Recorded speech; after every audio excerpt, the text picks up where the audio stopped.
ಕ್ಷಣಗಳಲ್ಲಿ ನಾವೆಲ್ಲರೂ ಕೂಡ ಇನ್ನು ಒಂದೇ ಸೂರಿನಡಿ ಸೇರಿದ್ದೇವೆ. ಇದರ ಒಂದು ವೇದಿಕೆ ಕಾರ್ಯಕ್ರಮದ ಉದ್ಘಾಟನೆ ಆಗ್ತಿದೆ. 63ನೇ ಅಖಿಲ ಭಾರತ ಸಹಕಾರ ಸಪ್ತಾಹ 2016 ಕರ್ನಾಟಕ ಹಾಲು ಮಂಡಳ ಹಾಲಿನ ಉತ್ಪಾದನಾ ಘಟಕದ ಶಿಲಾನ್ಯಾಸ, ಬಹುಮೂಲ ಕನಕಪುರ ದೇವಿ ಸಂಕೀರ್ಣದ ಶಿಲಾನ್ಯಾಸ, ಹಾಲು ಉತ್ಪಾದಕರ ಸಮಾವೇಶ ಎಲ್ಲವೂ ಕೂಡ ಒಟ್ಟೊಟ್ಟಿಗೆ ಸೇರಿ ಆಗ್ತಾ ಇರುವಂತದ್ದು ಬಹುಶಃ ಖುಷಿ ಆಗುತ್ತೆ. ಎಲ್ಲರೂ ಕೂಡ ಜ್ಯೋತಿ ದೇವರ ಸಮಾನದಲ್ಲಿ ಎಲ್ಲರೂ ಕೂಡ ಎದ್ದು ನಿಂತಿದ್ದೀರಾ.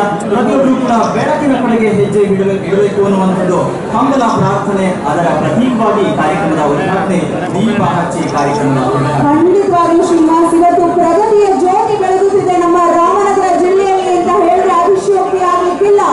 ಬರೀ ರೇಷ್ಮೆ ನಾಡಾಗಿ ಉಳಿಯೋದಿಲ್ಲ, ಇನ್ನು ಮುಂದೆ ಕ್ಷೀರ ಕ್ರಾಂತಿಯ ನಾಡು ಅಂತಾನೆ ಹೆಸರನ್ನ ಪಡೆಯಲಿದೆ ನಮ್ಮ ರಾಮನಗರ ಜಿಲ್ಲೆ ಅಂತ ಬಹಳ ಹೆಮ್ಮೆಯಿಂದ ಹೇಳ್ಬಹುದು.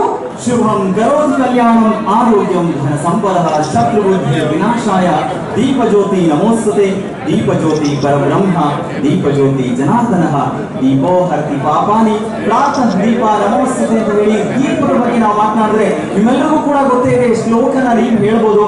ದಿವ್ಯಾ, ಅಸತೋಮ ಸದ್ಗಮಯ ತಮಸೋಮ ಜ್ಯೋತಿರ್ಗಮಯ ಮೃತ್ಯೋರ್ಮ ಅಮೃತಂಗಮಯ ಓಂ ಶಾಂತಿ ಶಾಂತಿ ಶಾಂತಿ. ಅದೇ ಸಮಯದಲ್ಲಿ ಶ್ರೀನಿವಾಸ್, ನಾವು ಬಹು ಪ್ರಮುಖ 3 ವ್ಯಕ್ತಿಗಳನ್ನ ಇಲ್ಲಿ ಸ್ಮರಿಸಿಕೊಳ್ಳಲೇಬೇಕು.